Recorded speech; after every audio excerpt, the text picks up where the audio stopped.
Merak edilen Pavlova tarifiyle geldim. Öncelikle yumurta beyazı ve sarısı ayrılıyor. Beyazlar köpük kıvamına gelince yavaş yavaş şeker ekleniyor. İstediğimiz kıvam bu kıvam. Çünkü şekerler yavaş yavaş içinde erimeye başladı. Sonrasında nişastayı ve 1 çay kaşığı sirkeyi ekliyoruz. Tekrar karıştırmaya başlıyoruz.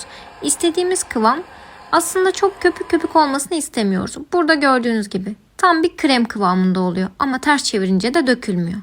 Sonraki aşamada şekil verme kısmına geçiyoruz.